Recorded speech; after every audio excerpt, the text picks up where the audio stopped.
Welcome back to Colors or Crutch. My name is Max Sternberg, also known as WoundedSatellite. I'm joined by my usual co-host, Jordan Drake, aka SteeledDragon, the homie, and then we have a special guest today, my good friend, Willy Hilly, William Hudgel. Welcome to the show. Happy to pop your podcast cherry. How you doing today, buddy? I'm good. Happy to be here. And like I said, if anybody was popping my cherries around here, Max, it was always going to be you. I appreciate that. We have a fun topic today. I'm going to give a little TLDR. As you may see from the title of the video, we're going to be talking about the Top Deck Invitational, the series in general, and kind of going through that meta and what it might be expected to be like.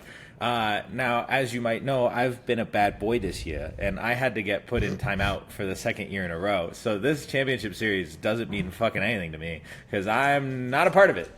Zane put a binky in my mouth and told me to shut the fuck up. So I'm just going to be giving my takes on the meta and the decks and that kind of thing, and, you know, you guys can give your experiences from the series and playing through it throughout the year and all that kind of fun stuff. Sounds good. Yeah. So, I mean, overarching topic, we're going through the Top Deck Invitational. One of the cool things about this year, Willie, you pulled some data on this. How many people played in the Invitational series overall this year versus last year? So this year you had 5,541 registered players on the championship series this year, whereas in 24 you had about 1,500 less, almost down to the exact number. It's actually 1,499 less players last year. So what I actually found interesting about that number was kind of just this past year, you know, we had a lot of negativity circling the social medias, and especially around the bans. And then you had, you know, Top Deck's withdrawal of hosting events and kind of just everything, TOs going back and forth. And you had, you know, the introduction of Spice Rack and its challenges. And then, you know, you had a lot of doom and gloom, to be honest, right? And I mean, even I was guilty of having the spell of just kind of being like, you know, I think I want to sell all my stuff and buy a house, you know? And then when you look at the data, you had a 37% increase in player base in 1 year. And there's not an industry. Yeah, there's not an industry in America that can grow 37% in 1 year and be deemed a failure. Yeah. And I mean, that's, I can say even from, I started cEDH in midway through 2023, which 2023 to a lot of people was considered the big boom year of cEDH. And it's felt like every single year has continued to be a boom year for cEDH, where more and more people are getting into the format. And there's plenty of stories of prominent players saying, oh, I'm fucking done with this shit. Like, I don't want to play anymore. And sure, those stories come and they talk about their frustrations with it overall. But in an overarching sense, it is still a format that is growing rapidly and at an incredible rate. And there's no reason to not expect it to keep growing at this rate.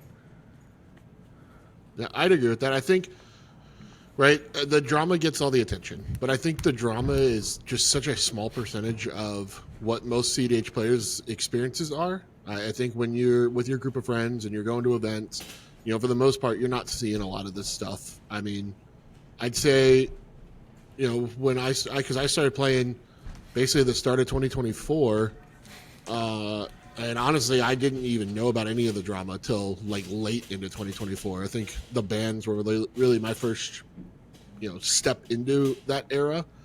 But I think for the vast majority of players, right, they're just not seeing it. And I think what we've seen from the numbers and what we're seeing from events, right, is that this is here to stay. cEDH is here to stay.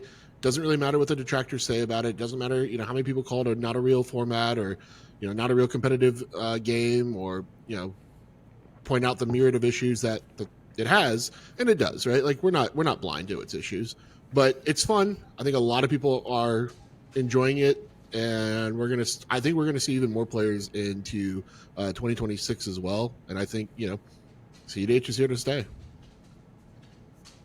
For sure, I don't think anybody's going to disagree with you there. And I also think a really fun point of view to take too is just how much better the players are becoming, just even in over the last year as well. Now, albeit what I'm getting ready to say does have a couple asterisks, right? We did get a new tier and the points did adjust, but in the championship series for 24, only about 7 players had over 1,000 points, right? Now, obviously, you had a couple players on and off of that leaderboard, so I added a number or two. But like where this year, even with the adjusted amounts, you had over 37 players with over 1,000 points, and we still have at the time of recording. I'm going to date this a little bit, but like we're in the last week still. So in order for you to get points, you gotta win, right? Which players weren't doing all that well a year ago.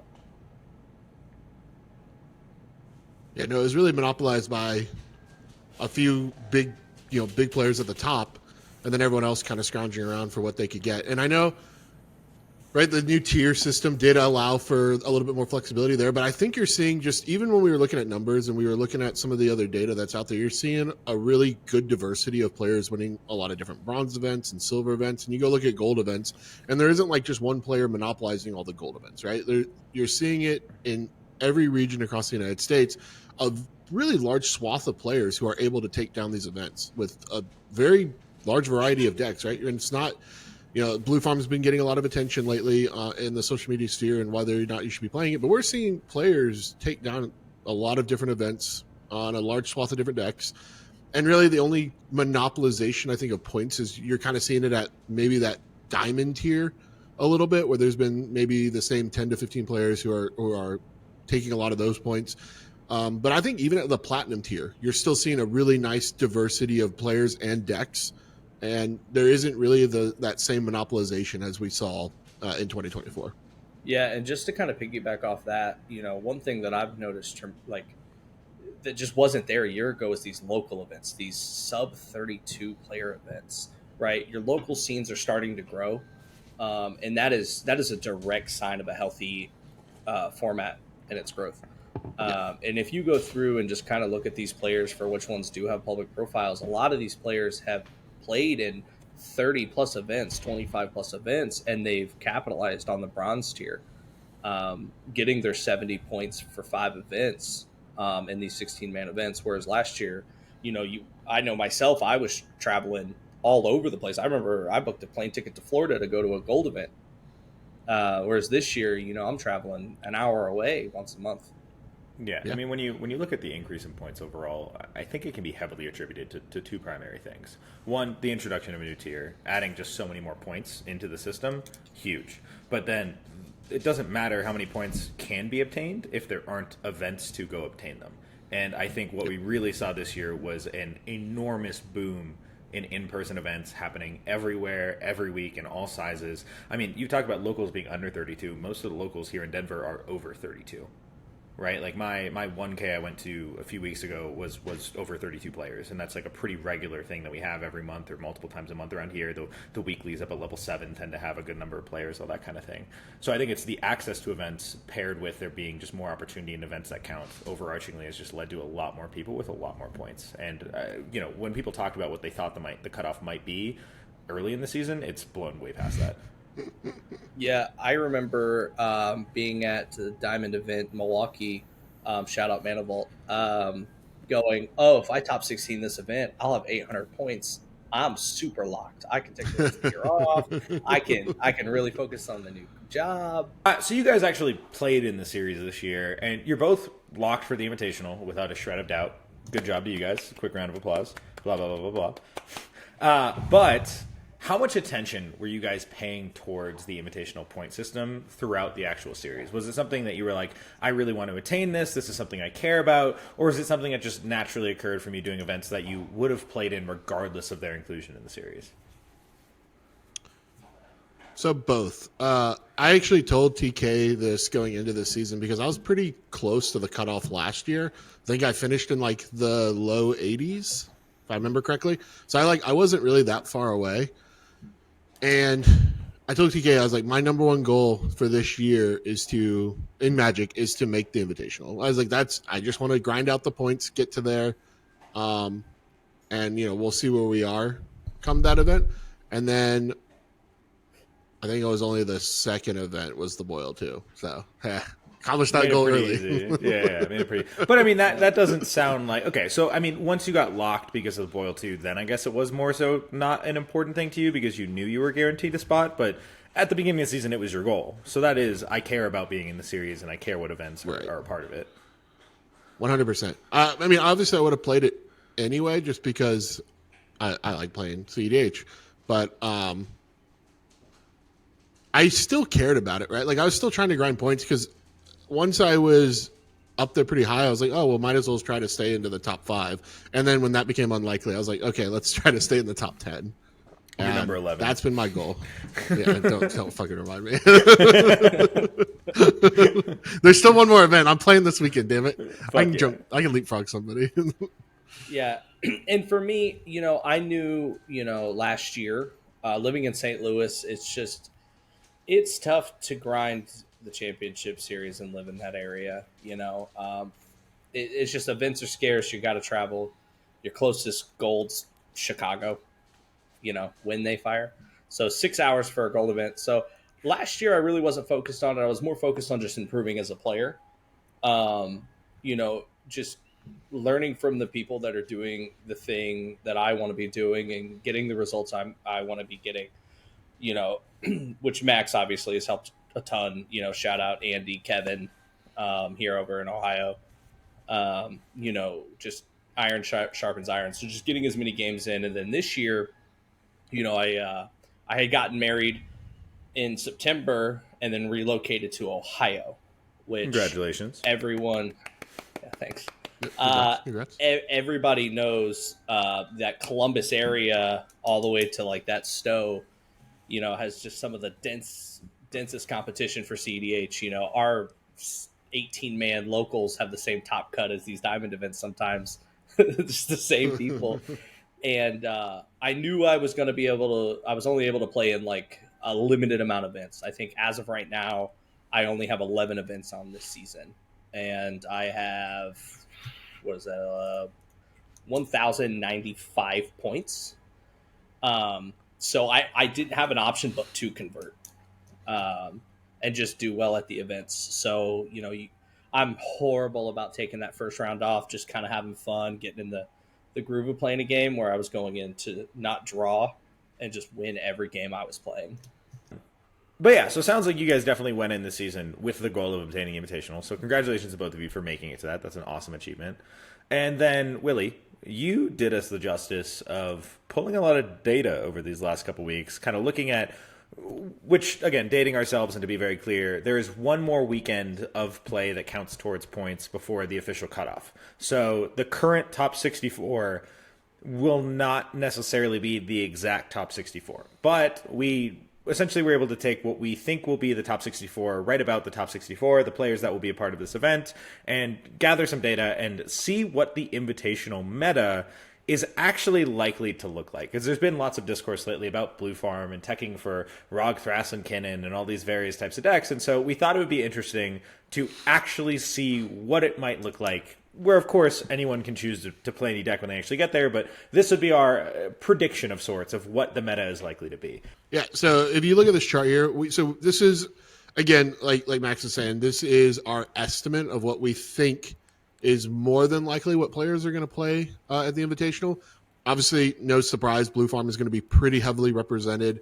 So the players maining Blue Farm, right, we think that it's going to be about a third, probably a little bit higher than that. It could even shoot closer to 40 to 45%, depending on what different players take. We've heard some rumblings of some people who main other stuff who are thinking about going to Blue Farm for this event. So it's going to be heavy Blue Farm. Also, would not be surprised to see a lot of Rog Thras in this event and a lot of Kinnan. TNT also is going to be well represented.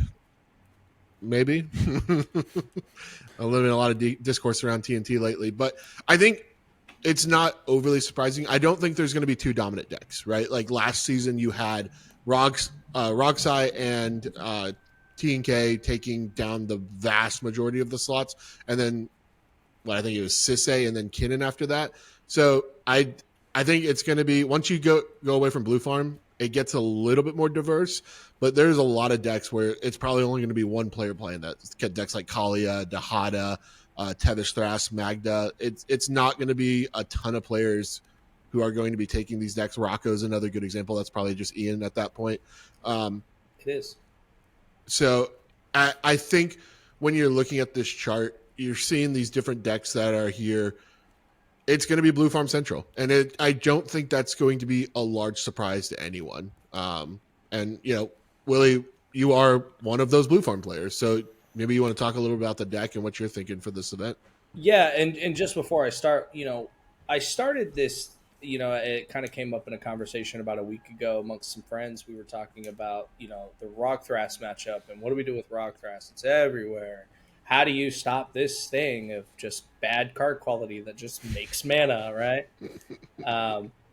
And I was, my whole thing is like, man, I don't think that's the problem here. I think it's that Blue Farm Mirror matchup of, there's really about 4 different ways that you can play this deck, and through the years I've kind of, I've always kind of altered just kind of how I felt, right? Just kind of that player compass of going, yeah, I really think, Draenith Magistrate and Cursed Totem's good here, kind of like how I did at the Royal Rumble. And then, most recently now I'm on a full turbo build with Necropotence and just ad nauseum, and that's all we're trying to do. No board wipes, right? And I think when you're talking about Blue Farm and you're looking at Blue Farm, it really kind of comes down to what that pilot is best at, right? You have some pilots that are just so good at playing that mid-range game that they want to be on those Draenith Magistrates, those Delnies. They want to try to grind out and play that value for value against all these other decks that they're going to see, and that includes other Blue Farm decks. Yeah. Yeah, I mean, unsurprisingly, the top 4 looks like exactly what everyone thinks the top 4 of the format looks like. But when it comes to teching or being prepared for a tournament, any of that kind of thing, yeah, the discourse I've heard lately has never been, what are we going to do about Blue Farm? All the conversation is, oh my god, all these creature decks, we need the board wipes for Rogthras and Kinnan and TNT and all these things, but like, they are not your biggest enemy there. It is 100%, you need to be prepared for the Blue Farm matchup. Like, that is actually priority number 1. Well, I think it's a common misconception, right? Because it feels like it's easier to tech against creature decks when you've got things like Curse Totem and board wipes and some creature hate that's out there.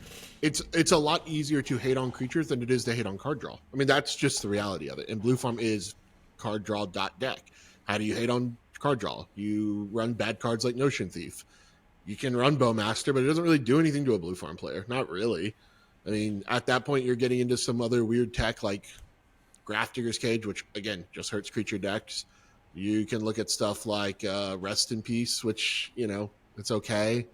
What was the Douthie? Some Douthie tech I've started to see people talking about. Like, right, these just aren't the best cards in the world. Like, they're okay, but a lot of these cards got left behind for a reason. And playing them into a Blue Farm meta, does that really help your game plan, or does it just shut off the other players you're playing against? And then do they just find other ways to get around it? And that's the kind of problem that you're going to run into in this matchup a lot for a lot of the decks that are not Blue Farm. Yeah, the balance with tech cards per se has always been this balance of, I want cards that are hindering my opponents the way I want them to hinder my opponents and be those silver bullets for them, but they still have to be doing something for me, right? A lot of the time. There's exceptions to that. Like, if you're on a full control deck, like Tivit or Talion or something in that archetype, and you're playing your Cursed Totems and your Grafdigger's Cages and whatnot, absolutely, just play those cards. You're playing a slow controlling style. But, if you're on something like TNT, I mean, one of the cards we've talked about being a really good potential tech piece, I'm sure we'll get into more later, is Leyline in the Void, which seems like it works really, really well into this current Blue Farm meta, where even, again, Rogthras decks are also pretty much entirely on Breach. Rogsai/Wrongsai decks are all on Breach. There's a lot of Breach going around as well, so like that generically makes sense, but you're playing this card that is, again, just hindering your opponents and not actually doing anything at all for you. And that is where you could make the argument for something like Dauthi instead, where you can say, if I don't care about the activation style of Dauthi, it is a Leyline of a Void on a creature that then also is a unblockable attacker for Tymna. And that's kind of this really good balance of a tech card that I could say, this is hindering my opponents in the way I want to be hindering my opponents, while still doing something for me in this time, depending on what you're playing. Right. And then, just because you're on that comparison, the one thing that has always turned me off with Dauthi Voidwalker is that the Yap Fest that ensues as soon as that is on the board, because not a single counter spell is leaving a hand if there is one under that Dauthi, which then puts you in the position to go, you know what, I'm not doing this, I'm attacking. And then here we go, we have now created a window for our opponents. Whereas, some other tech pieces, there's not really much to talk about. I hope you have your bounce spell. It's just a problem, right? Like, there's just not a lot of good ways to punish card draw, and the cards that Wizards have printed to punish card draw are just really bad. There's the cards you don't necessarily want to run. Like, that's just the reality of the situation, unfortunately, that we're in.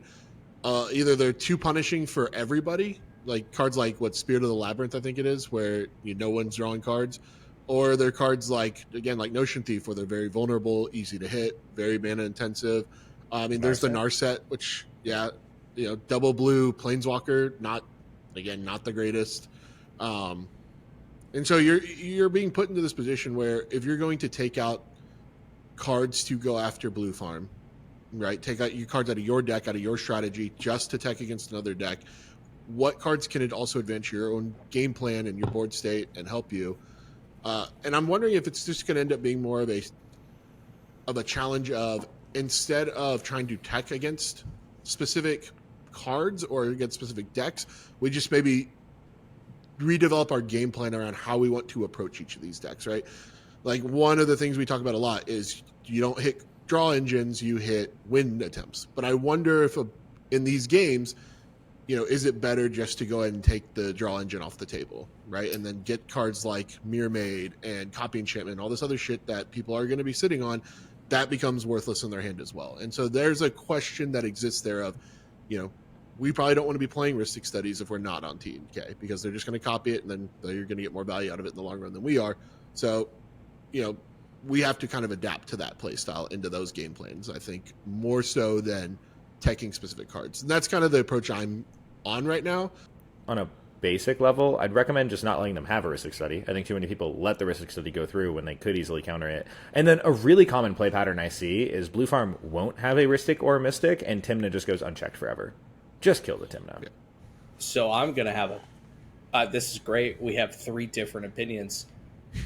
As a Blue Farm player, one of the things that you will never see me do is get rid of another draw engine, because it never fails. As soon as I go, cool, oh yeah, your Rhystic Study, the second one hits right afterwards, and then we have just created this imbalance in this game where it's now we have to 3v1 this other player. Whereas a lot of the times, if you are a Blue Farm pilot, you still have these Grand Abolisher effects. The printing of Voice of Victory has made winning on a silence turn so consistent that you don't even care if your opponents are drawing a ton of cards, because you also have lands like Caverner Souls and in-step silences with instant speed effects. I think if you are not a Blue Farm pilot and you're on decks like TNT and Rockgrass, I think your best course of action to win that matchup is to just be as efficient as possible, pick your windows correctly, and just play the best Magic you can play at that time. Because at the end of the day, one thing that you can always look at your other opponents and say is, we know something is going to come from this Blue Farm pilot within the next few turns. We know they're going to try to breach turn. We know they're going to try to play silence. We know they're going to play Ranger Captain. What do we have for that? This is what I'm going to do to stop that. And then that tends to work out more than just trying to hate them, because you can't value for value a Blue Farm deck. And if that's a super proficient pilot on that Blue Farm deck, they're not going to care at whatever you're throwing. They're just happy to see you use that piece now, because their plan B and C is just as good as most decks' plans A and B. I see where you're coming from, Willie, when you say, when you take out one Rhystic Study, the other one drops right behind it. And I think that's always been the argument of why we go after win cons and not draw engines, because there's nothing worse than spending your interaction taking the draw engine off the table just for another one to hit immediately afterwards.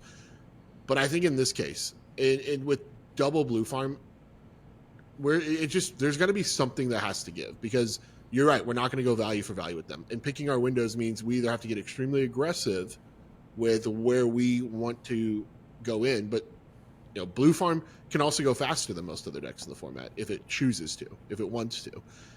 And so you're kind of being put in this weird position of, you can't really get under it if they choose to go faster, and you can't really outvalue it for the most part.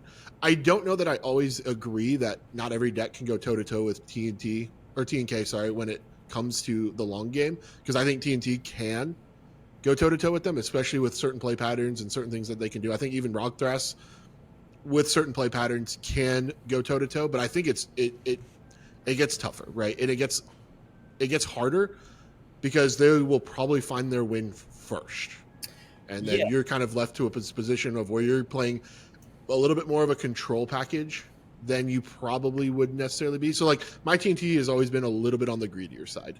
I tend to play it greedier. I don't know that I'm gonna get away with that at all at the Invitational if I do take TNT. I think that would be a huge play pattern mistake that would probably just lose me every game. Yeah, and when you're speaking of that, and I actually have the opinion that when you're in pods with multiple Thracios decks as a blue farm pilot, the later the game goes, the more likely I'm headed towards a loss or a draw. It's very likely that you're able, because they have these packages now, that there's not a card in the deck that really stops, right? Like, most of these Cradle decks are making so much mana, and you have combos like a Bora Breeze Caller that we have to hit the right thing at the right time, or the game is just going to snowball. We're going to spend all of our resources stopping this pilot just for the next Thracios deck to make a bunch of mana and win with less cards and a whole lot less headache.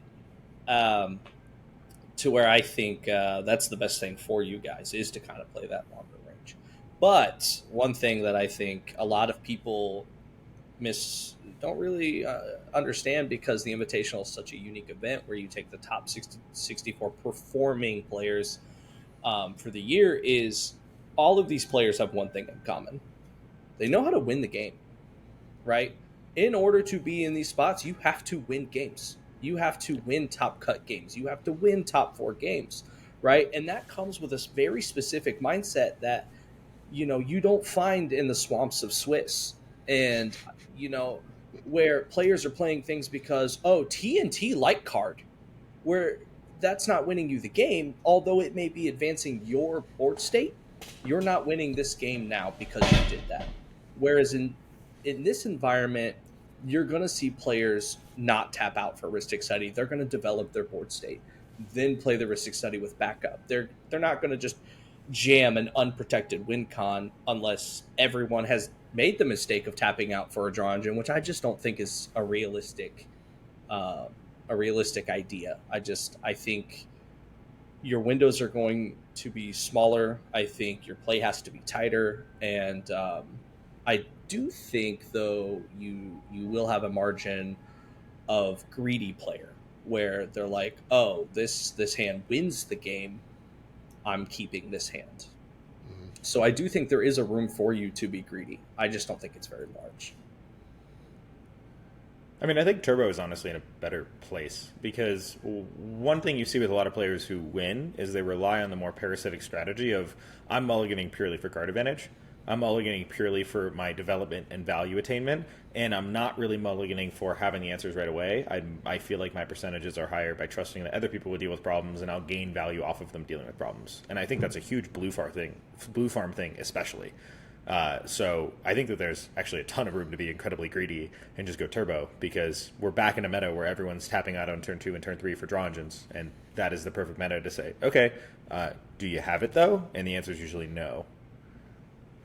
But I think when we speak about greed, right, it also depends on the deck you're talking about. Like, a greedy TNT is not as greedy as like a greedy Timna Dargo, right? We're not winning turn 2, 3 generally. I mean, it's possible, right? But it's unlikely. It's just not a play pattern that we necessarily shoot for a lot of games, and it's not something we're going to hit consistently. Whereas that deck is designed to win turn 3. Roxai is designed to win turn 2, turn 3. And those decks are going to absolutely... I don't know why you wouldn't be greedy. Try to get under the blue farm while they're still setting up.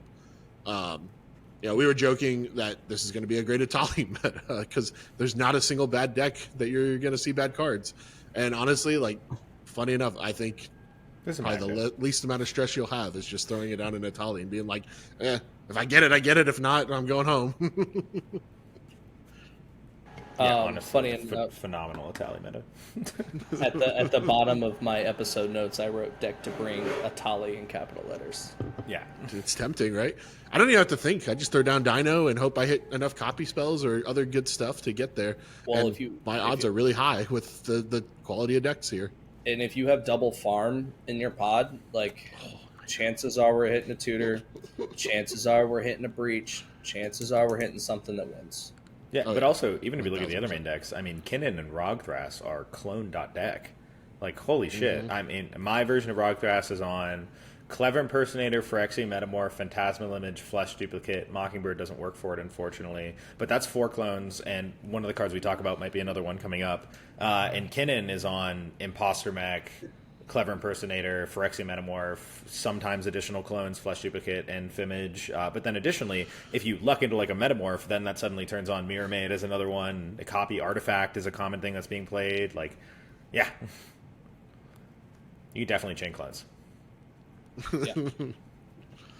Yeah, Atali's. It's funny. I think Atali's probably one of the scariest decks that could show up. But I mean, looking at this chart, I don't even think there's might be one.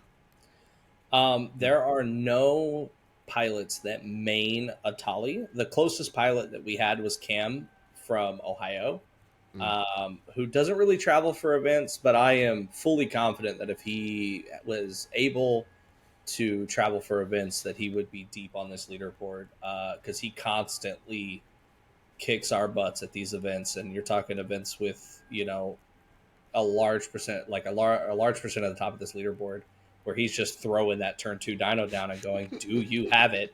And the answer is always no, we never have it. You may recognize They're like, I that didn't think Cam you'd get from there. last week's episode. Yep. Absolutely. I will say, I don't know what he's bringing for sure. Obviously, Rogthras is his current main, but at Mortal Kombat, Pigeon, who absolutely is qualified for the Invitational, in more than qualified for the Invitational, did play Atali at Mortal Kombat just about a month and a half ago. Yeah, and I do have him in the Rogthras category, but Mr. Joe is my invitational wild card because he is just so skilled that he could bring any deck and perform on it, but also has the metagame brain to bring something like Atali and just absolutely clear this thing. I think it'd be nice too, right? If you're like, I'm just happy to be here, and you're not necessarily too stressed about whether you do well or not. Atali's like the perfect stress-free deck. You're just like, I play Dino, and if Dino goes, cool. If Dino doesn't, well, them's the cards. Yeah. I feel the same way about Roxai, to be completely honest. And as a previous Roxai pilot, I sit and look at these decks come in, and the pilots that most of us know each other, right? Everyone on the top of this leaderboard. You don't get to the leaderboard without running into other people on this leaderboard. Mm-hmm. Rockside just seems like if you're a proficient Rockside pilot, you should feel pretty good coming into this type of meta at this time. Yeah, I was gonna say the same thing about like Ral, but Ral's not on your list at all, which There is one Oh, is there? pilot. Yep. Now he has registered his last 2 events. The name is escaping me at the moment. His last 2 events were registered on a different deck. And it may have partner and maybe Sandscreen, but every event before that was on Rouse. So I put him in the Row category because I think Row is the scariest deck in the format right now. Ral is terrifying. It is incredibly quick and incredibly consistent. The trick against Ral is just very blatantly do not let them have Ral. If they don't have Ral, they're not winning the game. If they have Ral, they're winning the game. It's pretty easy dichotomy. I do think one thing that might be helpful. Oh, sorry. You can go. I was just gonna say the problem with Ral that I've run into is it just throws every game.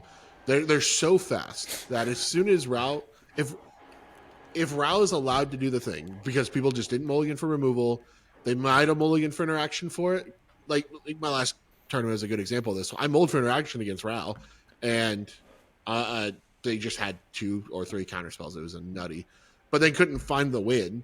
So then the whole game is just thrown into this weird board state of like, okay, well, I have no cards really left, but now there's 3 players with fresh hands that are all looking at each other as the survivors. Like, okay, now what? Like, are we just drawing, or are we going to play this out? And it's the same thing I think that most of my always did. Yeah. It's like I never lose because I send it, and if I don't go, then I go, hey, we good to draw? To be fair, if Roxai is going, Roxai's usually winning. It doesn't take us 30 minutes to find out you didn't win. That's fair. But That's in fair. my experience, Ral is usually winning. and I think it's unique as in like it doesn't really sit on its life total. It doesn't use that as a resource with like cards like Necropotence or Ad Nauseam, and it gets to run a deep interaction package. Yeah. Really deep, really free interaction package as well, which is nice. I do think one of the things that might be really good to talk about here, I mean, very conveniently, the top 4 decks in the format are Blue Farm, TNT, Kinnan, and Rogthras. And Willy, you're a Blue Farm main. Jordan, you're a TNT main. And I'm a Kinnan and Rogthras main. So I do think it might be reasonable to kind of talk about if you are piloting those decks in this event based on this chart. Are there any cards that you would be considering slotting in or something you would actually be considering doing differently in preparation for this meta? And additionally, how do you think people could best fight against your style of deck? Like, what cards would actually be good against you? I don't know. I want to say that last one.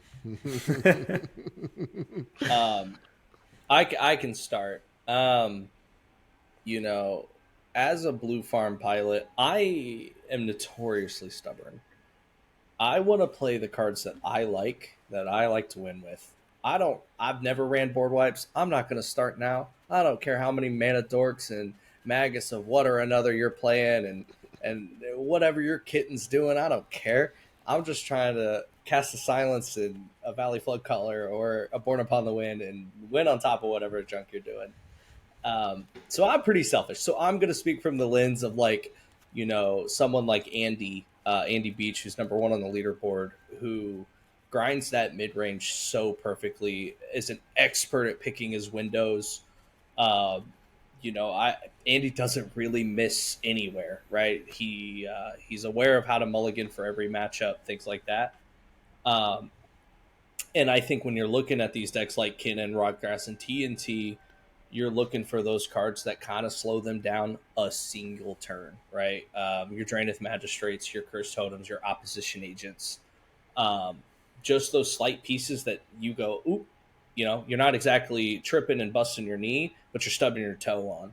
And it just takes you that extra turn or two to kind of find that answer for that so you can win. Meanwhile, then their pieces, they've already probably drawn 4 cards, sat on their heuristic study while you figured that out, interacted a little bit. And grinded that out. So for like TNT, for one, I don't actually know if I'm going to take TNT to the Invitational. The version I'm on is still a work in progress, and I'm not sure that it's ready for prime time yet. The only card I was even looking at, and I mentioned it earlier, was Rest in Peace, only because our graveyard doesn't really matter all that much. Like there isn't. We've got one recursion. Yeah, that's it, right? And that's fine. We can play around it. It's not the end of the world. I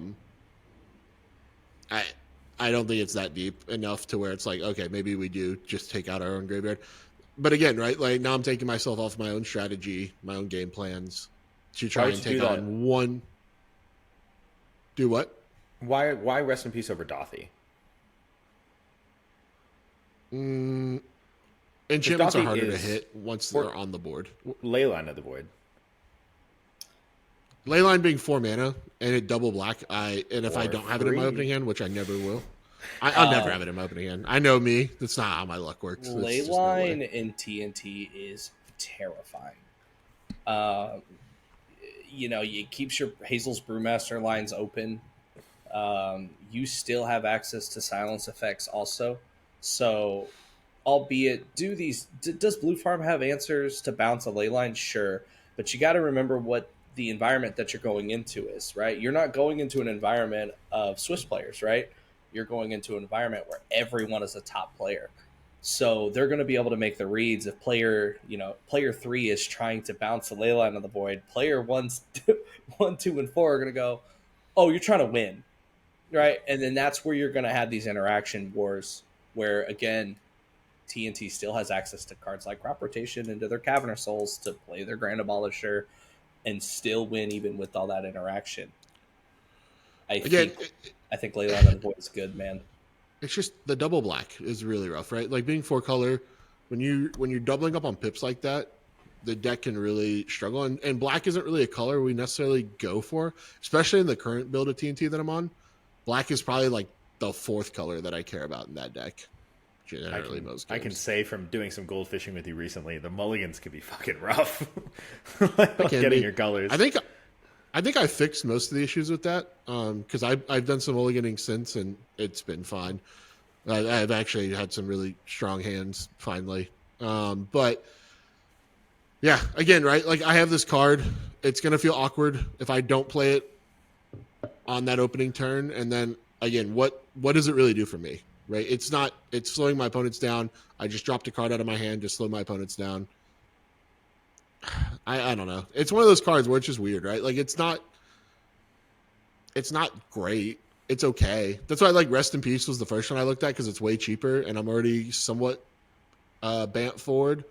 So I was like, maybe, but you know, you guys said it right? Like the Nambos with a lot of my other cards, and it's not a good card itself. I think honestly, like I was saying earlier in the episode, it's just going to probably be a different mindset where it's very much I'm going to approach these games with Blue Farm of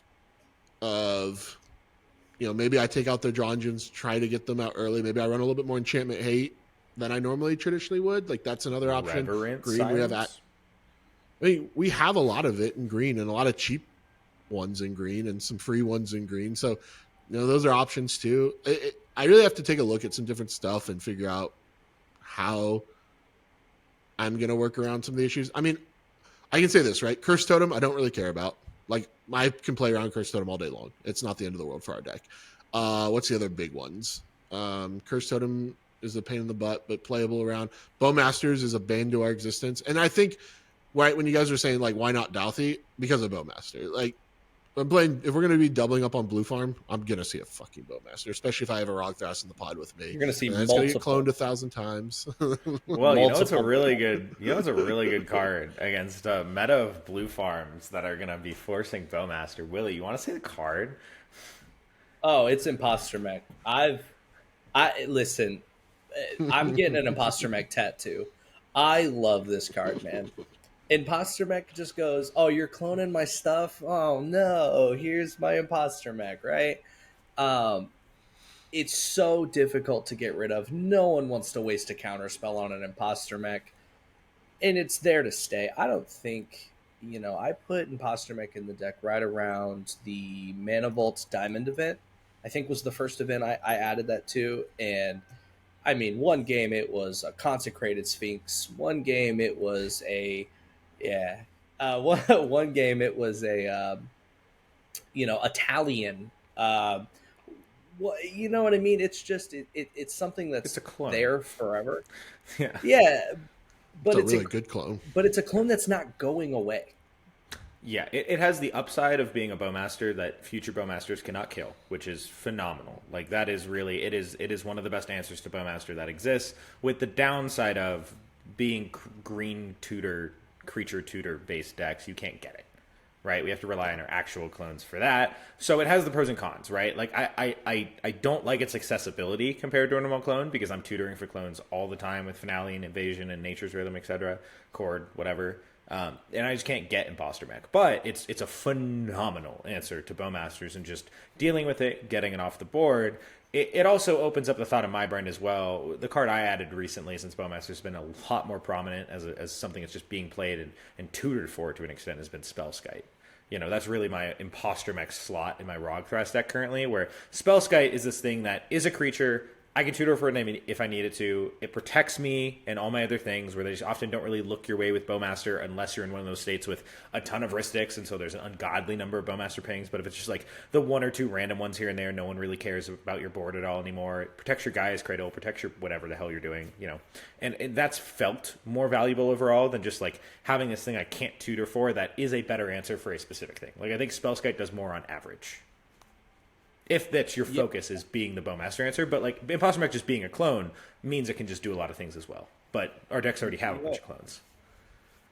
Well, Imposter Mech also not cloning things on your board, right? I think Imposter Mech fits way better into TNT than it does Rogthras. Don't look at my Rogthras list; it's definitely in there. But you know, I think when you're talking about TNT, it's like, what are these cards that are killing me?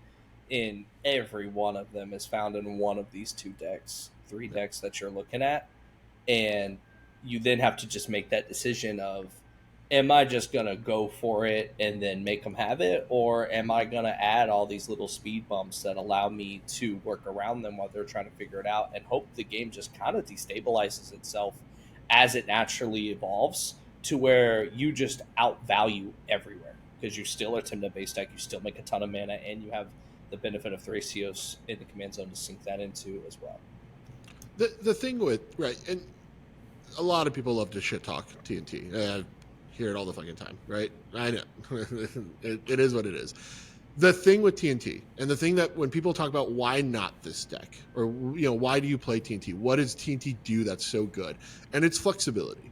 TNT has so many different game plans that it brings to the table just by the nature of the colors and the commanders that it's never shoehorned into it, right? We can do the Thracios plan, especially the build I'm on right now, and not to toot my own horn, but I'm very, very confident that the new build that I've created for TNT will end up being the archetype at some point. And you mean the TNT it that's solved just a lot doing of what Rogdrass is doing? Well, no, but it's not doing what people keep saying that, right? And I think I heard Cal from Mind Sculptor say that that's all it is, and that's not what it is, right? We can do the Rogdrass plane, right? We're a step behind Rogdrass, right? We're never going to be at the same speed Rogdrass is, but we can do it, right? We can do the Abora Breeze color lines. We've got some other tools in there that let us do some cool stuff like Emil and Derevi let us kind of abuse that in a different way than Rogdrass does. I mean, similar lines, right? But you've got a little bit more options to do some different stuff there, and you get access to a different win, some cleaner win lines with the Bowmaster being able to like flicker it and kill people off. It can be, but it also can be messy depending on how you're winning or what you're doing. The so like we're very flexible, right? So we can do the Rogdrass plan, and we can go that route. We can also go the Tymna plan, and I think with the build that I've got right now, I've found that I'm connecting with Tymna significantly more consistently. I'm getting at least 2 cards every turn, and that has solved a lot of the games where it's like, hey, I've got my Tymna and I can't get in anywhere. There's too many creatures. It's not a problem anymore. I'm getting it somewhere. And I've got enough evasive creatures and enough token creatures that we are going to hit you in the face, and I'm going to get my cards, and I don't have to negotiate or make deals or any of this other bullshit. I'm just going to hit you in the face, and I'm going to get my cards. And you can sack your stuff. I don't care. That still benefits me, but I'm going to get my cards. And we can do that, and we can do the farm thing, and we can sit there and we can farm our opponents for cards, and we've got very, very high card quality still. It's not just a 4-color pile, right? Like our cards are very synergistic and have a game plan that they're all moving towards. And then at the end of the day, we are still a very high quality card pile. Even in my build, where we've gone down on some of the high cards for a little bit more synergy, you can do the normal TNT thing of, I'm going to sit on my Rhystic Study, I'm going to get my Seedborn Muse out, and I'm going to grind value, and I'm going to outgrind my opponents. And this is where, I said earlier in the show, where this is a deck that can go toe-to-toe with TNK. When we do have our Rhystic Study, when we do have our Seedborn Muse, and we do have our Smothering Tithe, and those same traditional engines that TNK relies on, we can rely on too. We can play out the same game plan and then just sit there and wait for our opening in the same way that TNK can. And so we're never shoehorned into a game plan. And I think that is TNT's strength, right? Blue Farm is always going to go draw cards. That's the only way they can do it, and they're always going to do it the exact same way. They want Rhystic Study, and then they're going to fall back on Tymna if that doesn't work. And if they can't get those 2 online, a lot of times they're going to struggle. Rogdrass is always going Cradle Plan, or they're always on the Thracios plan, right? There's never really around that. Sometimes, they can go Rhystic Study. Sometimes they can go Song of Creation, but you're not hitting those consistently, right? You don't have the cards to hit those consistently. So the only way to really be sure, you don't. You can give me that look all day long, but you don't have the tutors for it. Right? I'll talk about Rogdrass in a minute. I think what you're looking for here, Jordan, is TNT is a deck that's a master of trade, or it's like it's catch jack me if of you all can. trades. It's a jack of all trades, master of none. Right, and I think where pilots are able to break through is once that skill level gets high enough to pivot, instantly to another game plan, because the deck has, any game plan you want to think of, the deck has. It's just whether or not you have the skill to recognize when you need to pivot off of your current plan and start working on another one, because a new opportunity is going to present itself. And I think it's unique, right? And it doesn't really matter how you build it, is that it does seamlessly move between those plans in the same game. And I don't think a lot of decks can do that. I think a lot of decks are, once I'm down my path, that is the plan. And if I get off that path, it's either because of luck or because of necessity sometimes. But it's a lot harder to get down that road. So, like, for example, if you're on Blue Farm and you've got your Ristic Study, that's it. That's all you really needed. I'm going to sit there, and the only reason I'm going to get off that plan is if my Ristic Study gets blown up. Right? There's no reason to change that. With Rockdrass, if you're going Thrasios, right? There's no world around that. You are. All right, Max. I think it's your turn. Yeah, what are you smirking about? You can say Song of Creation Breach, but I mean, yeah, fuck you. I mean, yeah. How do you get to those? By Thrasios. Let me fucking finish, bro. You think your deck's fucking flexible, bro? This deck does literally goddamn everything. You know what's really nice? Having built-in card advantage as well as a deck that does nothing but make mana and converts that mana inherently into cards. Kinnan did a very similar thing where it was like, we make a shitload of mana and then our built-in card advantage was Kinnan activations, right? To obtain value and be expensive and be non-deterministic, whatever. Rockdrass is much more consistent in its overall game plan in actuality because its pathways to card advantage are essentially Thrasios, phenomenal, clean, efficient, whatever, which the plans to Thrasios come through mana. And there's this really weird misconception that we are a all-out Cradle deck and we are always going for Cradle. I win so many games without ever seeing Cradle. We have so many ways to make an absurd amount of mana in this deck. We're on just stuff like Relic of Legends that pumps us out. We're on Enduring Vitality. We're on Earthcraft. We're on, there's so many different plans that just end up making you absolutely fucking nutty amounts of mana. And yes, Cradle is one of the best ones, but it's not required. So we have X number of plans that lead to insane amounts of mana. It's super easy to get to any of those plans because the deck is mainly built around getting to those plans. And then all of those plans easily funnel into Thrasios if you're on the Thrasios plan. Then you also have Ristic, Mystic, Wandering. Okay, so that's 3 other primary sources of card advantage that are super easy to get to. And by the way, we do have tutors for these things. We have creature tutors that get Clever Impersonator, and we make a shitload of mana, so going X equals 4 is incredibly easy to do in this deck, because everyone else at some point has a Ristic Study on the table. So if you have nothing else going on, you just do that and get your own Ristic Study. But then also, sure, I've gambled for a Mystic Remora Ristic Study on turn 1 in several top 16 games, and that's not hard to do. We are then built to not just have this card advantage, but explode with this card advantage. If you're on the Thrasios plan, you're talking about Biomancer's Familiar Training Grounds to get your Thrasios activations down to 1 mana and just chain off, as well as effects like Valley Flood Color Earthcraft, which will make it so you're making mana on everything you do, and every activation, and everything that happens just feeds into it. And then, with Wandering, we have Seedborn Muse and Manamo. We're able to turn that into its own game plan of its own if we're off all those other things. Seedborn also works incredibly well with Thrasios. Like, all these things just synergize together, and then if they go, all of these things seem to have to do with you having a board, we're just going to focus on not letting you have a board and blow up your entire board. Congratulations. Then we pivot into Song Creation and Breach. I've won an ungodly number of games where I just hold my Gamble in my hand, or I hold Song Creation and Breach in my hand, and I'm playing my entire other game plan and essentially forgetting that card exists until they decide that now is the big fight where they have to blow up my board, and then I essentially let them do it after fighting over it enough, and then just win in the other way after I feel that that's safe to do. Like, the deck has so many pivots and can win on turn 2, can win on turn 3, and can also win on turn 15 just as confidently. Like, we are able to push through the long game grindy matchup with the best of them. The ability to, one of my favorite things to do in a late game, you guys have Grand Abolisher, and that's great. We have Activate Mysterized Village Veil of Summer. And that functions just about the same, where suddenly all of our spells are uncountable now and you can't do anything about what we're doing. One of my favorite things is just untap Mysterized Village Veil of Summer. Start off that way, see what happens. Because at that point, you're in your main phase. If they try and blow up your creatures, you float all your mana in response, and then it doesn't matter.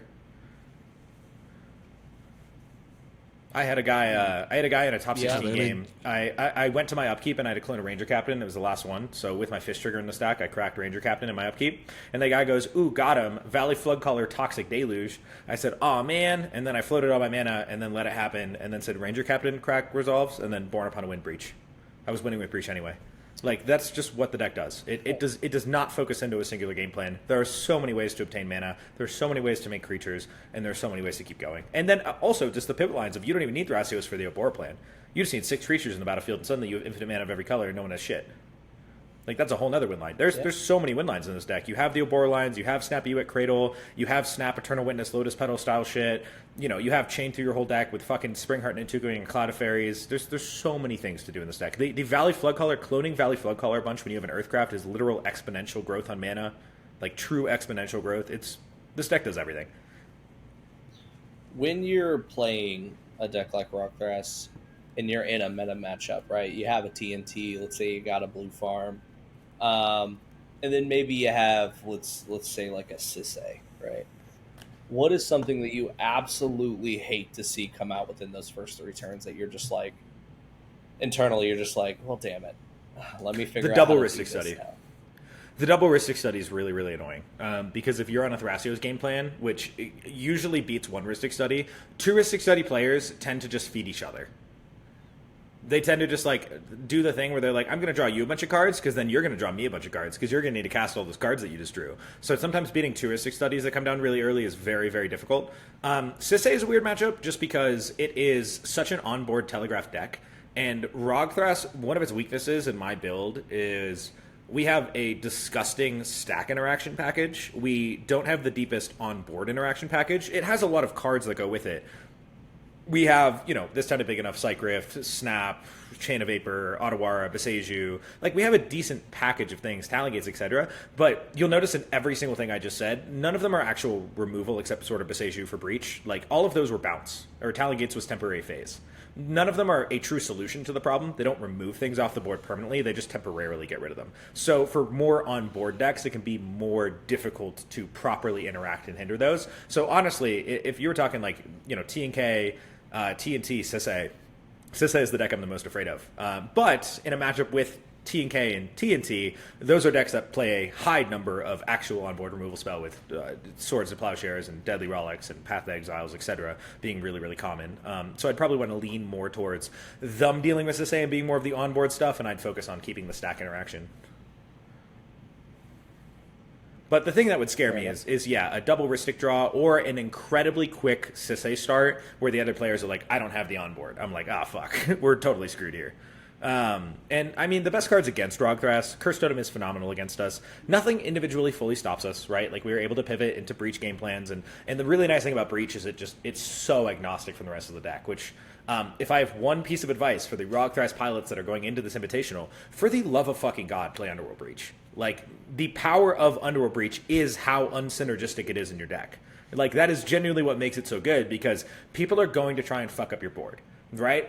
All of our mana plans, all of our mana-specific plans are built around creatures, whether it's Earthcraft, Enduring Vitality, Gaia's Cradle, whatever way you're doing it, all of those require creatures on board. So board wipes are incredibly good against us. They're a great tech card against us if you're worried about the Rogthras matchup. As someone who's playing Rogthras and going into a meta where a lot of people are aware of this and are running Blasphemous Act now, for God's sake, I mean, having the pivot to Breach has never been more important.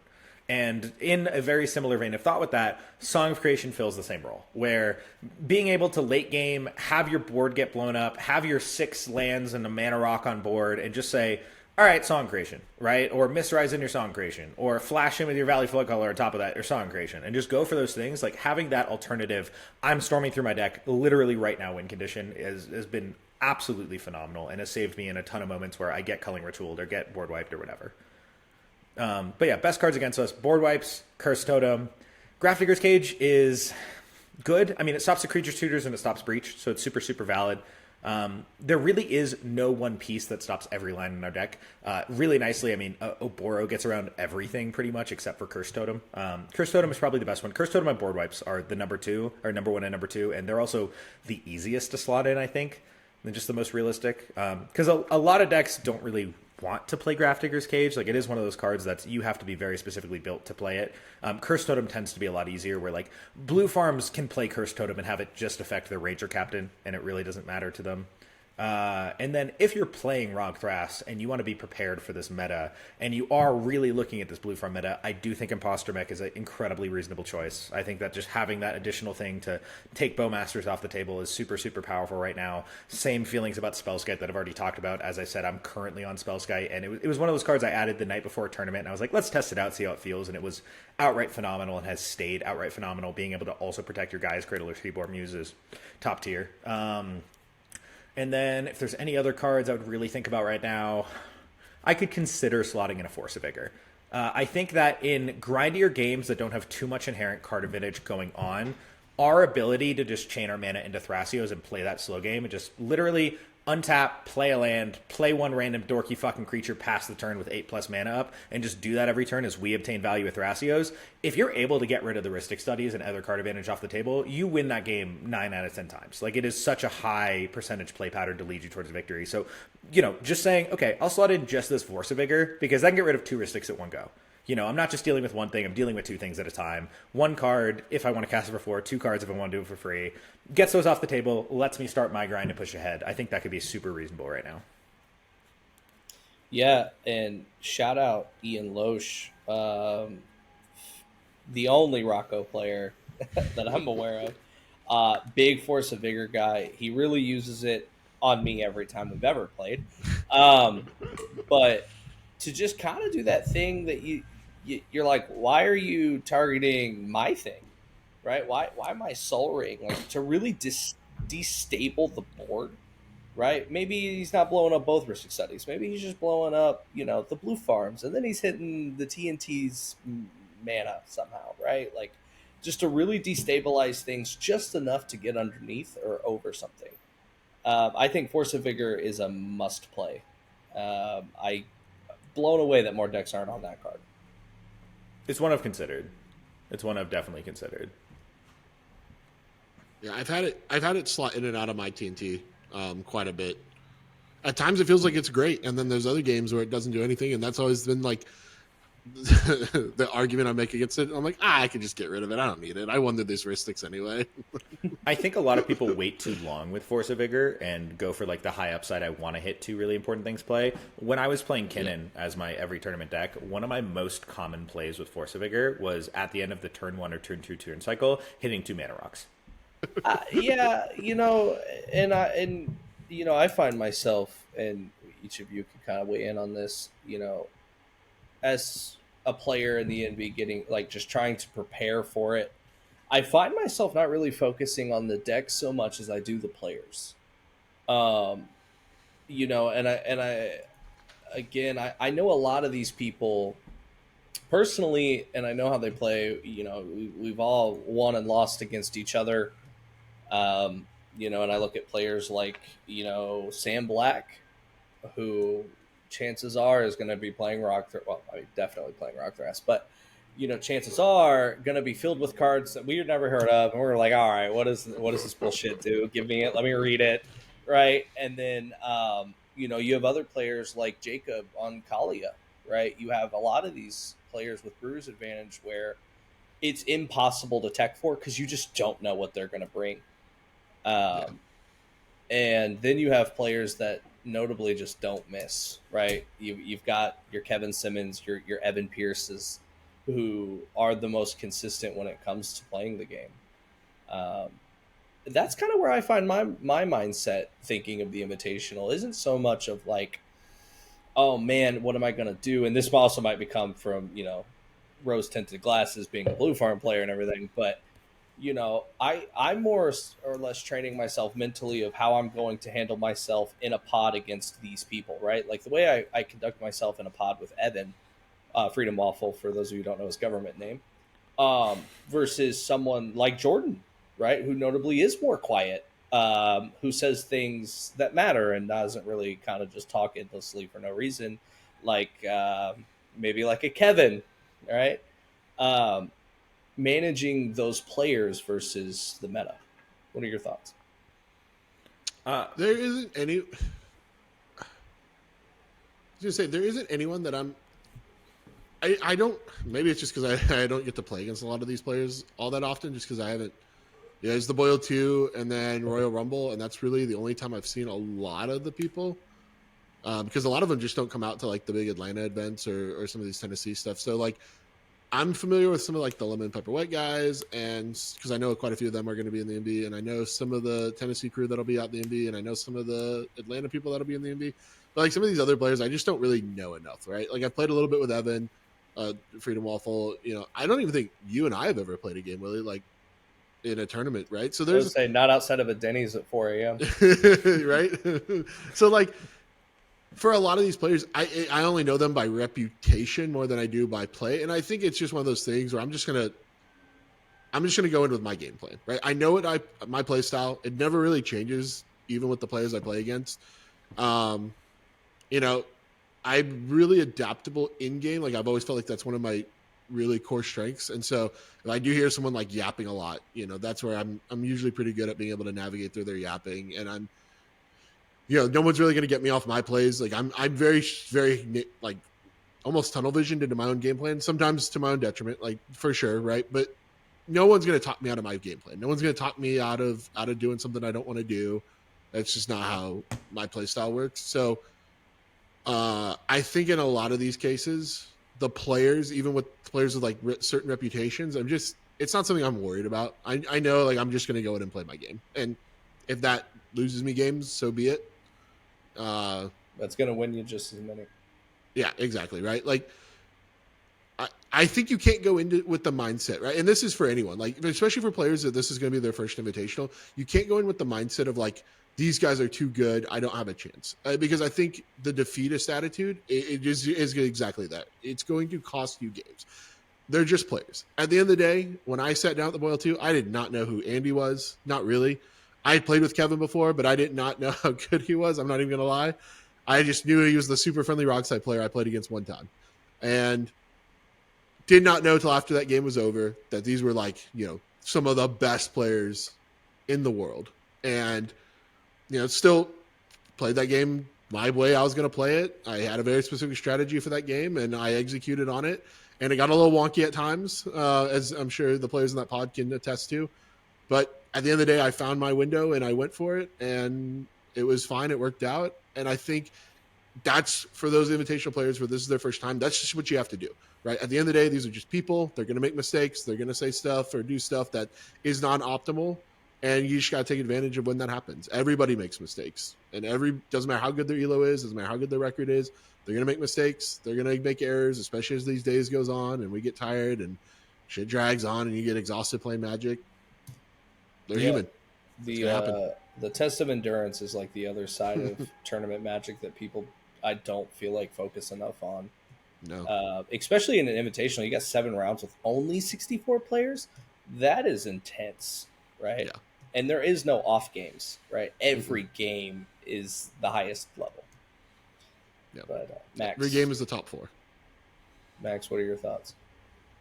Yeah, I think it's really hard to mentally try and prepare yourself to play against specific players that you don't have experience with, right? Like I can mentally prepare for a game against honestly most of these people because I played against them a lot of times, and like I know my headspace going into a game against specific players because I understand how to adapt to their play style and what they're going to do and who I can listen to and who I do not want to listen to at all. Like I know that about different players and I can figure that much out for myself.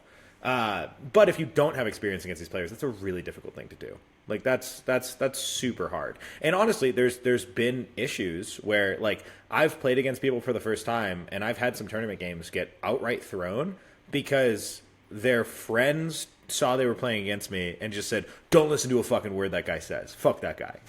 You know what I mean? And then fair. Thanks, guys. I never lie though. But I think a really good example of that is like I forget what it was, but it was I think it was we were against like a Wheelie Odd one time, and I was telling people, I was like, yo, like that you have to force an egg the Smothering Tide. Like I'm telling you, this is the most important card in the deck. Like it has to do it. And the guy had a revealed force an egg, and he decided to let the guy have it. And he told me after the game we got absolutely cooked because I let him have a Smothering Tithe. And he came up to me after the game and goes, "Hey, sorry about that. Like, you were totally right. I just want to be real. My friends told me, like, don't listen to anything you fucking said." And so I was like, okay, cool. Like, good to know. I don't think that's the right mindset to go with. Like, you shouldn't make too many assumptions about players that you don't have experience with, right? Because to some extent, they have experience, and you can learn from that experience. And if they're pushing really hard on something, at least hear them out. Don't just make a judgment before that. Like, it's always good. One of the things I like is when people start talking, shut the fuck up and listen. Right? You don't have to actually care about what they're saying. You don't have to actually take any of their advice. But literally every word that comes out of their mouth is just free information. right? They might reveal what interaction they have, what the type of stuff they can deal with, what they think should be dealt with, what the actual things are. And some of that stuff might be super valuable information that you haven't thought of and how to interact with the deck. And some of it can just be, oh, cool, I know what this guy has now and what he doesn't have, right? Like, you can grasp those types of things from letting them talk. So that's a piece of advice I would give. I did just do a little bit of quick math, and the top 6 decks in the format of Blue Farm, TNT, Kinnan, Rogthras, Rogsai, and Sisay currently make up an estimated 69.7% of the total field by these numbers. So just a little bit over 2/3. So realistically, given the likely possibility that a few of the fringe pilots end up moving towards Blue Farm or Rogthras or TNT or something similar for the Invitational, which I think is pretty likely, you're looking at somewhere in the range of 2/3 to 75% of the total field will be these top 6 decks. Yeah. I'm really interested to see, like, after the Invitational, just what these pilots came up to, because, some of these pilots, I know have been cooking decks, in their off time all season long, right? Not necessarily for the intention of bringing to the Invitational, but it's something that, it's like their pet decks that are also really good that they've mastered just over the last year. And I would not be surprised if we see some super wonky brews that we just do not know how to interact with, and there are going to be players who get caught with their pants down at the Invitational. Max, this is where I bring Voja. I rip out the wolf. Oh God, this is not the time to bring the wolf. But one thing I'm curious about here. I mean, you guys are both in the Invitational, so obviously you're rooting for yourselves. But are there any kind of wild card picks or something that you could see happening where you would maybe toss a bet on a Vegas line to have this person take the whole thing? Oh, for sure. I notorious for punting top 4 games, so I wouldn't put it on myself, to be completely honest, because I know myself, and at some point I'm going to want to go home. My money, let me just do a quick loop, is someone we have not mentioned yet, who I respect tremendously. And, there's a handful of players in this game that, I think once you reach a certain level of the game, that there's just some people that you just hold higher than everyone else. My pick is Joseph Stacco out of Chicago. Doesn't get to play a lot. I've learned so much from him as a pilot. He's rock solid. Rarely makes a mistake. Pilot. I mean, he's just a phenomenal person.